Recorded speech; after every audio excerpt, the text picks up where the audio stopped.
Notre-Dame des Femmes, c'est un livre qui présente 7 portraits de femmes qui se rendent à Notre-Dame, qui sont pèlerines aussi parfois, qui partagent des joies, des peines ou des prières.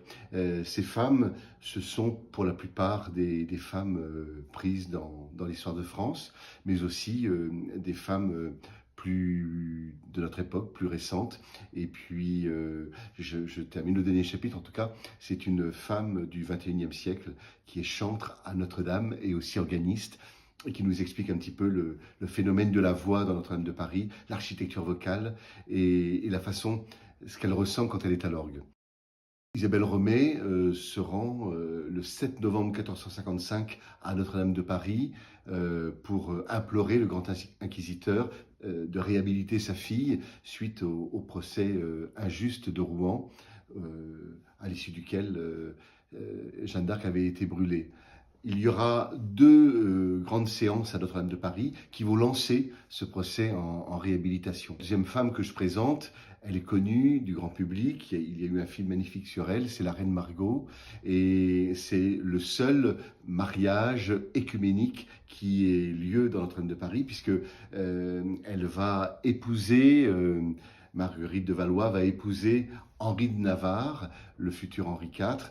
Lui est protestant et dans le livre, j'explique un petit peu la façon dont se déroule ce mariage surréaliste, puisque Henri IV, le futur Henri IV, Henri de Navarre n'aura pas le droit d'entrer dans la cathédrale, donc le consentement des époux est reçu avant la messe durant laquelle le roi Henri de Navarre n'assistera pas, il retournera lui à l'évêché.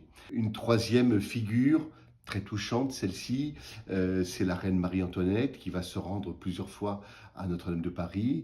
La première fois, c'est un moment très joyeux puisque c'est la cérémonie des relevailles. Marie-Antoinette a accouché de sa fille. Le roi et la reine avaient eu beaucoup de mal à obtenir cet enfant. Et au cours de cette cérémonie, Marie-Antoinette a convié 100 mariés, 100 jeunes filles d'origine modeste et qui vont recevoir une dot royale importante. On appellera donc cette journée la journée des 100 mariés de Marie-Antoinette. Alors voilà, j'explique les différents passages de Marie-Antoinette à Notre-Dame jusqu'au 10 février 1790, qui là est un moment douloureux puisque la famille royale est prisonnière aux Tuileries, mais elle a l'autorisation de se rendre pour une messe à Notre-Dame de Paris.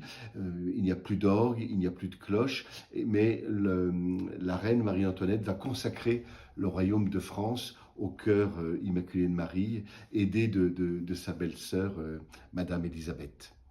Autre moment festif de Notre-Dame de Paris, à Notre-Dame de Paris, c'est le couronnement de Joséphine de Beauharnais en présence du pape Pie VII, et elle est aux côtés de Napoléon.